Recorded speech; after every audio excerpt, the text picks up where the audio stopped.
Teleamazonas presenta 24 horas con Liz Palareso y María Gracia Acosta. Amigos, muy buenas tardes. Mucha atención, este viernes llegará al país el primer vuelo humanitario desde Ucrania que traerá a 350 compatriotas que decidieron salir de la zona de guerra. Según el viceministro de Movilidad Humana, la intención es regresar a todos los ecuatorianos que se encuentran en esa zona.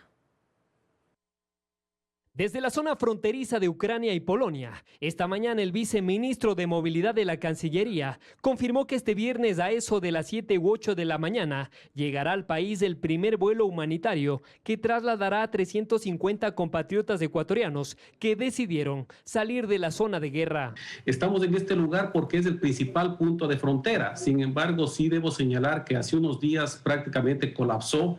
Teníamos colas no de horas, sino de días para que pasen los extranjeros y también, por supuesto, los ucranianos hacia Polonia. Según el itinerario, el vuelo que ya salió de Madrid, España, volará primero a Budapest y a eso de las 6 de la tarde recogerá al primer grupo de ecuatorianos que han salido desde otros puntos de frontera de Ucrania. Después de Budapest, el avión se trasladará a Varsovia, donde se sumará el otro grupo de compatriotas. Tenemos un mapa con las ciudades en donde se encuentran nuestros compatriotas, que principalmente son estudiantes. En un 85 o quizás un poco más por ciento son estudiantes los compatriotas que se encuentran o se encontraban, han salido ya muchos desde Ucrania. Hasta el momento, según los registros de Cancillería, son 730 compatriotas que ya han salido de Ucrania. Mañana llegarán 350 y se tiene previsto realizar un segundo vuelo humanitario para traer al resto. El problema es que hay un gran porcentaje de ciudadanos ecuatorianos que no quieren retornar al país. Pedimos que todos los compatriotas que han salido de Ucrania vayan al Ecuador, utilicen estos vuelos humanitarios. Sin embargo, esa no es la realidad.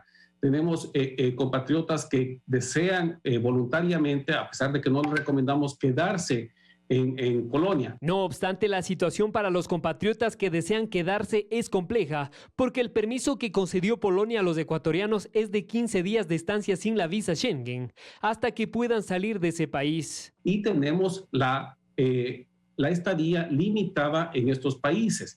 Entonces, si permanecen más allá de lo que nos permiten Polonia, Hungría, Rumanía, Eslovaquia, pues entraríamos en un periodo de irregularidad migratoria aquí en Europa. Afortunadamente, todos los compatriotas que se encuentran en estas zonas permanecen en albergues y están siendo atendidos por representantes del gobierno ecuatoriano. En Quito, Paul Coello, 24 horas. El alto número de ecuatorianos que se encontraban en Ucrania sorprendió. Muchos padres de jóvenes que esperan retornar al país en los vuelos humanitarios contaron que la educación y la vida en ese país era barata comparada con Ecuador. Además, para el turismo no requería visa. Mientras los jóvenes ecuatorianos esperan retornar al Ecuador en uno de los vuelos humanitarios que dispuso la Cancillería ecuatoriana, sus padres reciben información en esta institución sobre la continuidad de los estudios de sus hijos en Ecuador. La CENESID es el ente encargado. Tengo una hija estudiando ya hace 2 años en Ucrania, en la Universidad Médica Estatal de Zaporizhia, sobre ayudarles en los estudios. Esperemos a ver que así sea. Estaba estudiando medicina en último semestre. Yo vengo a arreglar de la CENESID para que mi hijo no pierda el estudio. Según el cónsul honorario de Ucrania en Ecuador, las motivaciones para vivir allá eran varias, pero principalmente los costos de la educación. Muchos ecuatorianos van allá especialmente por razones de estudio. Están las carreras de la medicina, todas las especialidades, después van algunos a la especialidad de medicina, digamos, después de haber cursado acá la carrera, después la ingeniería también es variada. Es decir, según la información que proporcionó, con aproximadamente $3.000 al año, un estudiante podía vivir. Esto evidentemente dependía de la universidad y del tipo de carrera. Por semestres pagaba como 1.800 casi. Más la vivienda. Más vivía en la misma universidad, entonces era más o menos 200 que le mandaba mensual. El costo allá es totalmente bajo para el que es aquí las universidades privadas. En Internet se encuentra mucha información, especialmente de agencias que promovían la educación en Ucrania. También hay testimonios de cómo son o cómo eran las cosas antes de la guerra. Erickson compartía su experiencia en un canal de YouTube. Esta agencia sí que cobra demasiado. Más o menos, por decirles, yo con esta agencia gasté unos $8.000.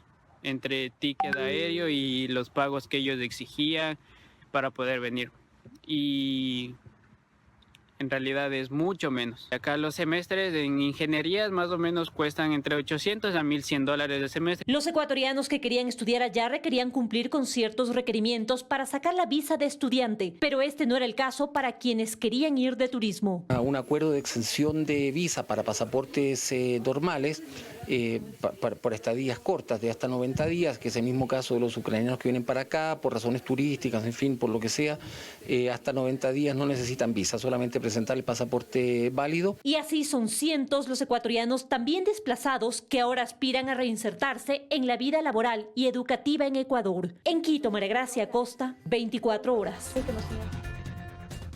Estamos de regreso con más información. El gobierno y el Frente Unitario de Trabajadores dialogarán sobre la reforma laboral y la situación del IES en 2 mesas de trabajo. Desde la central sindical aseguran que están abiertos a conversar, pero no detendrán las movilizaciones previstas para el 23 de marzo.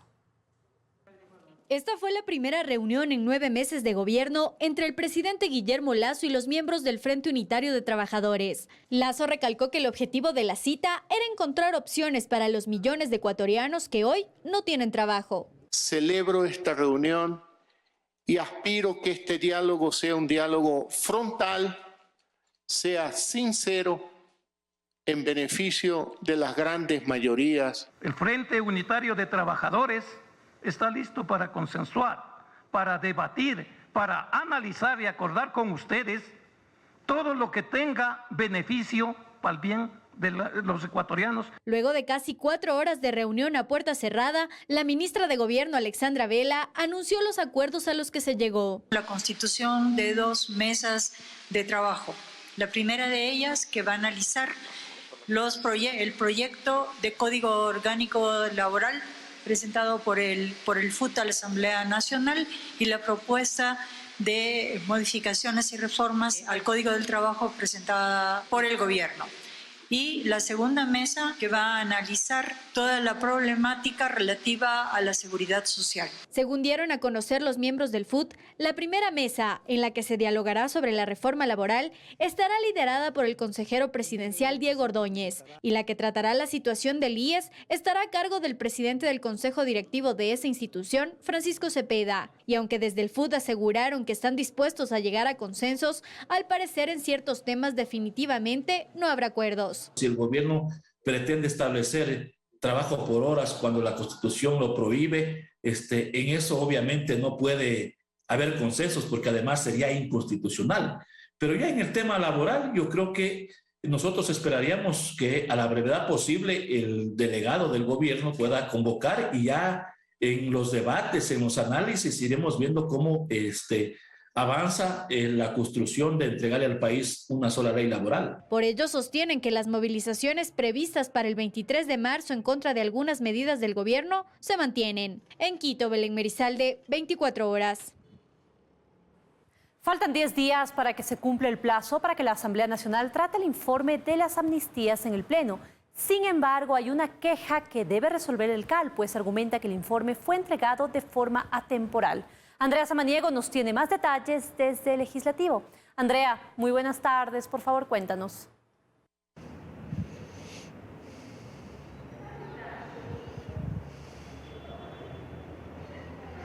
Gracias, ¿cómo están? Muy buenas tardes. Así es, faltan 10 días para que se cumplan los 30 que por ley tiene la Asamblea Nacional para pronunciarse sobre el informe de las amnistías a más de 260 personas. Como lo habíamos informado, este documento fue presentado sin las firmas de los legisladores y por esa razón se presentó una queja que ya fue tratada en el Consejo de la Administración Legislativa el día de ayer. Desde la facción rebelde de Pachacutic han mencionado que hay un plan para tumbarse a estas amnistías y todo esto se da en medio de la crisis que vive el Parlamento ecuatoriano. Les hemos realizado un reportaje, veamos. Un nuevo inconveniente tiene la Asamblea Nacional y está relacionado al informe de las amnistías, pues el CAL conoció la queja en contra de los legisladores que entregaron de forma tardía el documento a la presidencia de la Asamblea. Mandar a completar la queja del señor Villavicencio que está mal planteada, no tiene la argumentación que es requerida y necesaria. Y lo único que tengo que completar es el número de teléfono que me he olvidado. lo cual confirma que jurídicamente está muy bien estructurada la denuncia. Mientras desde Pachacuti consideran que hay una intención de no dar paso a las amnistías a 269 personas que podrían beneficiarse. Se pretenden valer de una formalidad absurda de las firmas de ese informe para que no pase el informe de amnistías. El movimiento indígena de este país debe exigir explicaciones a sus legisladores que no saben leer la ley orgánica, estaban en otras cosas y no presentaron a tiempo el informe. Villavicencio recalcó que la queja no es en contra del informe, sino en contra de los asambleístas que firmaron el documento 3 días después de aprobado. El presidente de esa comisión ha preferido no hablar sobre este tema, aunque miembros de esa misma comisión consideran que el tema de las firmas no es el único problema. Porque no van a poder justificar o probar la conexidad si no tienen los expedientes de fiscalía.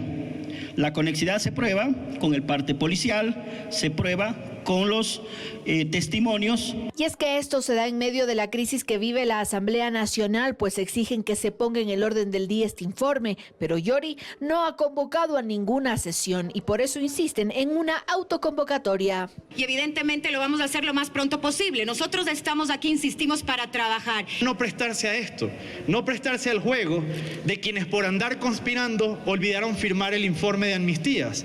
En Quito, Andrea Samaniego, 24 horas. Y bien, una vez que Fernando Villavicencio complete la solicitud o esta queja que ha presentado ante el CAL, pues los legisladores deberán tomar una decisión, pues el tiempo, como ya lo habíamos mencionado, sigue corriendo y vence el próximo 13 de marzo para que la Asamblea Nacional se pronuncie sobre estas amnistías que tienen algunos cuestionamientos aquí en el Parlamento. Esta es la información a esta hora. Ustedes tienen más noticias. Muy buenas tardes. Buenas tardes también para ti, Andrea. Muchísimas gracias. Así es, Liz, retomamos la información nacional y les contamos que por segunda ocasión la conformación del tribunal fue impedimento para que se instalara la audiencia de juicio dentro del conocido caso Las Torres. Se espera que en las próximas horas se sortee un conjuez y se notifique fecha y hora para el desarrollo de esta audiencia de juicio. A pesar de que las partes procesales permanecieron en el 8º piso de la Corte Nacional de Justicia por cerca de 2 horas, la audiencia de juicio por el delito de delincuencia organizada en contra del excontralor Pablo Celi, su hermano Esteban Celi y 9 personas más no pudo instalarse. Nuevamente interfirió la conformación del tribunal, pues en reemplazo de la jueza Daniela Camacho, luego de que se aceptara la recusación en su contra, debía integrarse el juez Javier de la Cadena. Sin embargo, al tener una licencia estaba presente el conjuez Carlos Pasos, quien está a cargo de su despacho. El día de hoy no se instaló porque no había una conformación plena del tribunal.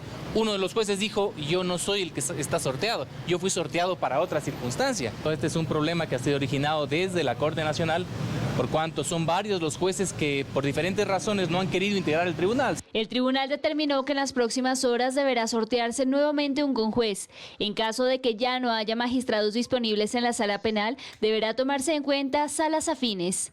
Y de no existir un juez de una sala afín, tiene que resolverse con un conjuez, de cualquier de los conjueces que están en la Corte Nacional. Con la agilidad que están actuando, consideraría que para el día lunes tenemos nuevamente señalamiento.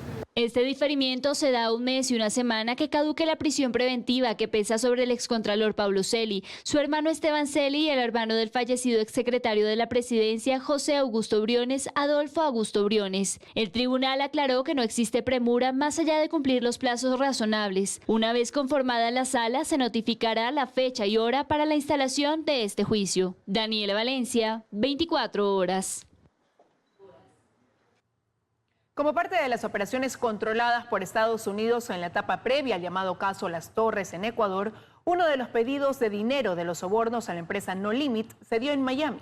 El ex asesor de la gerencia de Petroecuador escribió los montos en una servilleta a la vista de los agentes encubiertos y testigos de esa cita.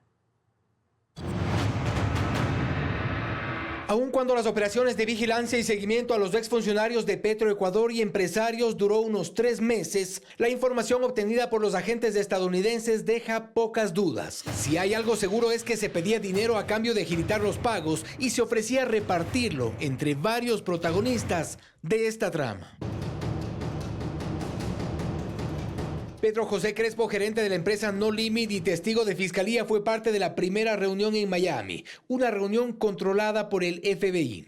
En esa reunión, él señaló y detalló quiénes iban a recibir y los escribe, los detalla con sus cantidades en una servilleta que obviamente eso se quedó en manos de las autoridades americanas. El detalle aparentemente insignificante de escribir sobre una servilleta resultó ser una evidencia para los agentes de Estados Unidos. Con su puño y letra, Raúl de la Torre especificaba allí el monto requerido por su influyente círculo para que el pago que correspondía a la empresa llegue a feliz término. En un apartamento en la ciudad de Miami, en North Miami, un apartamento que me imagino tenían las autoridades americanas. Ahí nos reunimos con el señor José Raúl de la Torre. En los cuerpos del proceso está una copia de la servilleta.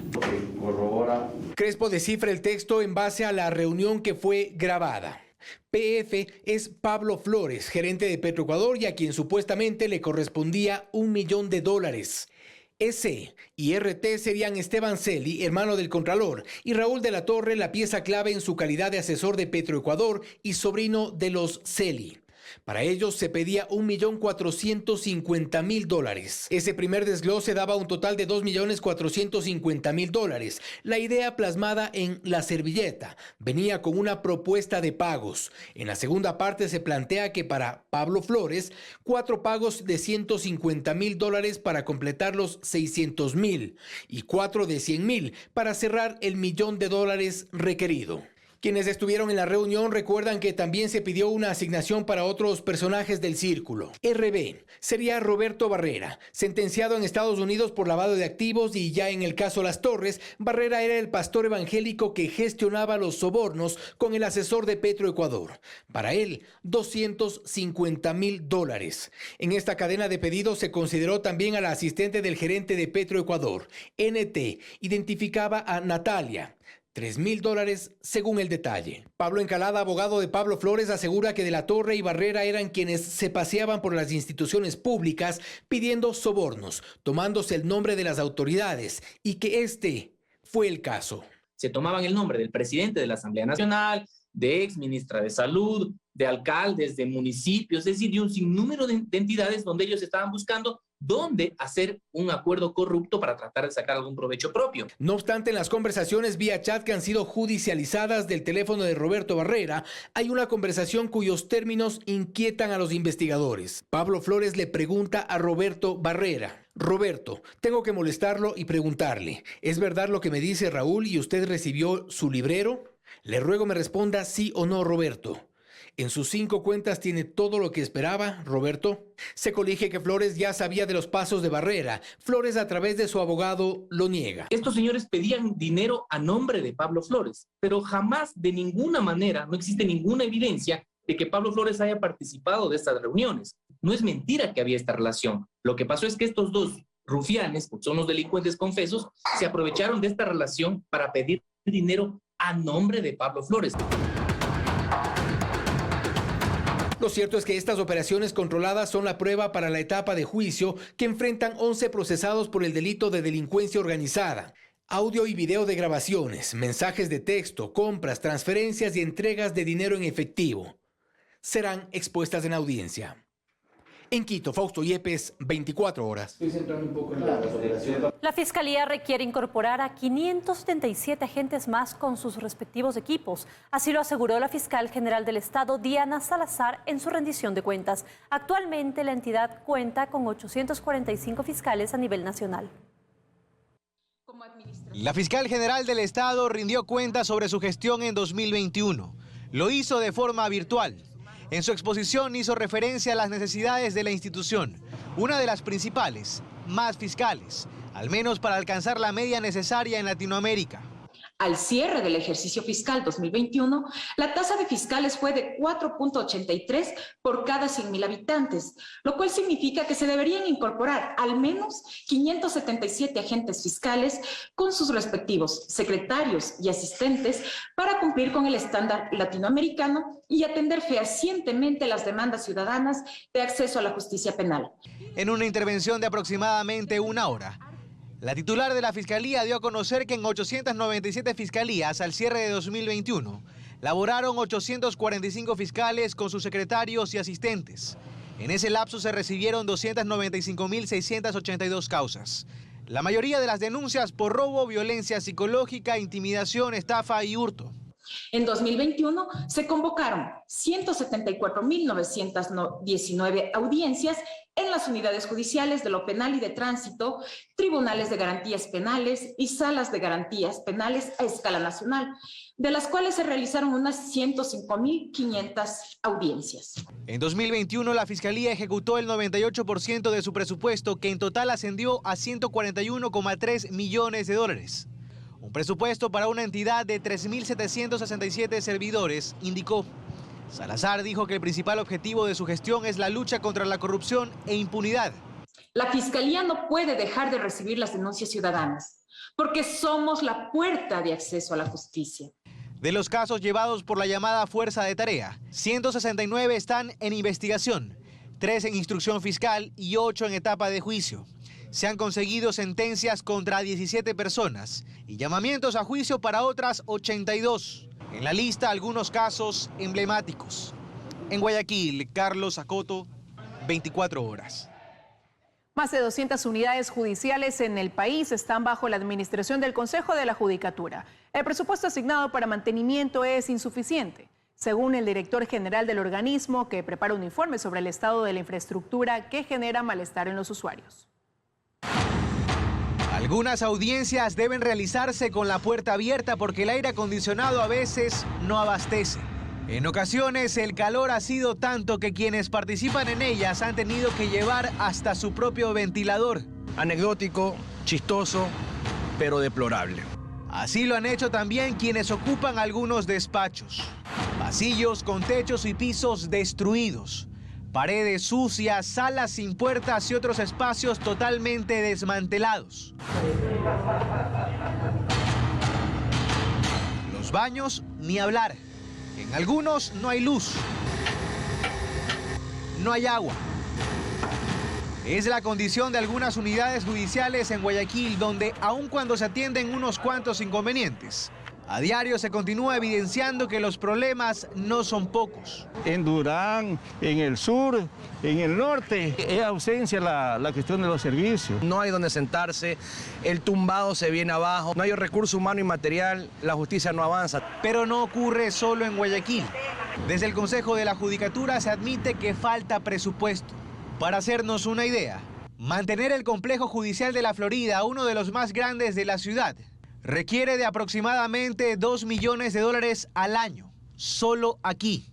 Pero el Consejo de la Judicatura cuenta con apenas $815.805 para el mantenimiento de todas las unidades judiciales del país. Son 210 edificios. No alcanza. Se calcula que es un dólar corresponde al mantenimiento por metro cuadrado de cada edificación. Si es que esto no se lo hace a tiempo, y me refiero a un mantenimiento preventivo, obviamente se producen los deterioros y el presupuesto crece más.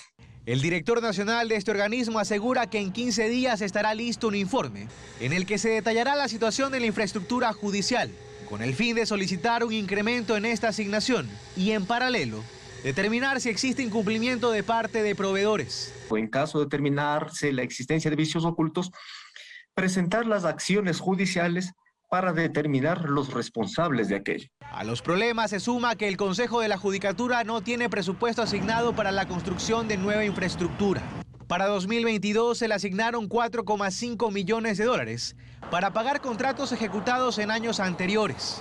Contratos que, para finiquitarlos, requieren de casi $40 millones.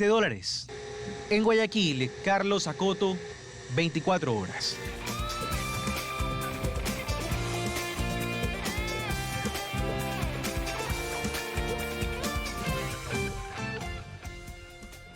Gracias por continuar en nuestra compañía. El Ecuador espera recibir un desembolso de $700 millones del Fondo Monetario Internacional en el marco del programa de financiamiento que será sometido a la cuarta revisión por los técnicos de ese organismo desde este viernes. Según el director de Cordes, el Ecuador ha cumplido en exceso las metas planteadas en el marco de este acuerdo con el FMI y por lo tanto es prácticamente seguro el desembolso esperado. Creo que el Ecuador ha cumplido con creces las metas con el fondo, sobre todo desde el punto de vista fiscal. Por ejemplo, para el presupuesto general del Estado, a finales del año se estimaba un déficit de más o menos 4.200 millones y el Ecuador tuvo un déficit de más o menos 3.700 millones. Entonces hubo un resultado mejor que el esperado con el Fondo Monetario. Del año pasado quedaron pendientes 700 millones que correspondían a la revisión que se debía llevar adelante en diciembre. Y esa revisión iba a analizar cifras de septiembre, ¿sí? Entonces, yo creo que esos 700 millones están prácticamente asegurados. Ahora, me parece bastante probable que en esta visita el fondo aproveche para revisar también las cifras del cierre del año, es decir, correspondientes a diciembre, y que, por lo tanto, si es que el Ecuador, como muestran las cifras, ha superado los objetivos, entonces que también se desembolsen una parte de los 1.000 millones que correspondían a este año. Hoy finalizó el primer llamado para las ofertas sobre el remate de bienes de Diario El Telégrafo. 25 maquinarias valoradas en más de $2 millones son parte de la subasta. Nos enlazamos a esta hora con Dayana Monroy, quien nos cuenta más. Dayana, muy buenas tardes. Por favor, ¿cuántas ofertas se recibieron? ¿Qué tal, compañeras? Muy buenas tardes. Lamentablemente no hubo ofertas el día de hoy dentro de este primer llamado para el remate de 25 maquinarias bastante grandes. Nosotros tuvimos la oportunidad de observarlas en el interior de la planta de producción de Diario El Telégrafo. El día de hoy se buscaba precisamente estas primeras ofertas dentro de este primer llamado para la realización de las subastas, pero no recibieron ninguna oferta las personas que estaban aquí como parte del equipo liquidador, pero aún se puede realizar un segundo llamado dentro de 30 días. Como decía antes, este es el primer llamado para el primer señalamiento de remate en sobre cerrado que comenzó de hecho la semana pasada. Desde la semana pasada se podrían recibir ofertas hasta las 10 de la mañana del día de hoy, pero no llegaron hasta el despacho de la liquidadora. Se trata de 25 maquinarias que están valoradas en $2.300.000. También decir que si es que finalmente no se llega, no existe ninguna oferta dentro del segundo llamado. Luego de eso, los liquidadores podrían realizar la venta a través de una venta directa, y si finalmente pues no hay ofertas para realizarlo de esa forma, pues estos bienes pasarían a manos del Ministerio de Telecomunicaciones. Nos lo explicó la liquidadora. Escuchemos. No, realmente preocuparme no. Yo estoy segura que nosotros vamos a conseguir y vamos a generar todos los ingresos suficientes para para terminar con el proceso de liquidación. De acuerdo a la normativa legal vigente, todas las empresas que entran en proceso de liquidación deben autogestionarse. En sí, una de las atribuciones, responsabilidades y obligaciones del liquidador o liquidadora que está al frente es convertir todos los activos que tienen en líquidos, en liquidez, ¿sí? Para cubrir con los gastos que se genere dentro del proceso de liquidación. Hay que decir también que estas 25 maquinarias no son todas las maquinarias que existen en la planta de producción de Diario El Telégrafo, pues hay otras que no van a poder ser sometidas a remate dentro de una subasta, pues son parte de la garantía por la deuda que mantiene el diario con la CFN. Es la información que nosotros tenemos para ustedes. Vamos a estar pendientes de este proceso de liquidación. Ustedes continúan con más. Buenas tardes. Buenas tardes, Dayana. Muchísimas gracias por esa información.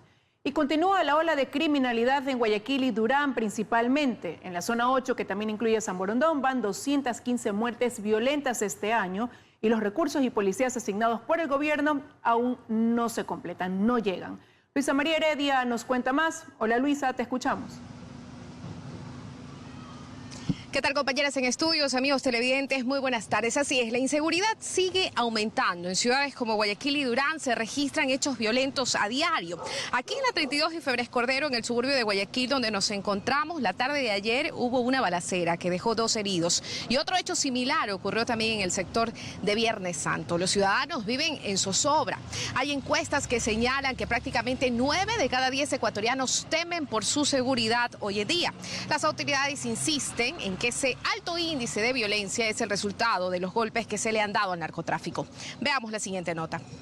No solo las cifras de reactivación económica subieron durante el feriado, lamentablemente también los índices de criminalidad aumentaron. Durante los 4 días de asueto en la zona 8 que comprende Guayaquil, San Borondón y Durán hubo 16 muertes violentas, casi todas bajo la modalidad de sicariato. En el portal de una casa en la ciudadela La Floresta, en el sur de Guayaquil, por ejemplo, mientras una familia jugaba carnaval, un hombre fue acribillado por 2 sujetos que llegaron fuertemente armados. En la 26 y la J, al suburbio, de un auto se bajaron otros individuos, uno de ellos con una subametralladora en las manos, y le dispararon a un grupo de jóvenes que estaba en una esquina, también jugando. El saldo fue un muerto y 3 heridos de gravedad. En Durán, en cambio, un hombre recibió 5 disparos cuando se bañaba en una piscina con amigos y con la familia. El gobernador del Guayas, Pablo Arosemena, reconoce que pese a las estrategias implementadas contra la delincuencia durante el primer mes de la intervención anunciada por el presidente de la República, Guillermo Lasso, los asesinatos se han triplicado, pero insiste en relacionar este incremento con los decomisos de droga realizados. También se ha más que duplicado, prácticamente se ha triplicado lo que va este año en relación al año pasado. Entonces, hay una correlación, hay un nexo causal, no se puede disociar lo uno del otro, y ahí la sociedad civil es importante que lo entienda. Como parte de la intervención, el pasado 23 de enero el jefe de Estado ofreció el envío de 1.100 policías adicionales a Guayaquil, Durán y Borondón para reforzar las tareas de control. ¿Sobre cuántos realmente han llegado? Arosemena respondió: ya tenemos buena parte de esos policías que vienen a engrosar las cifras, pero en Guayas no sobran los policías. En Guayas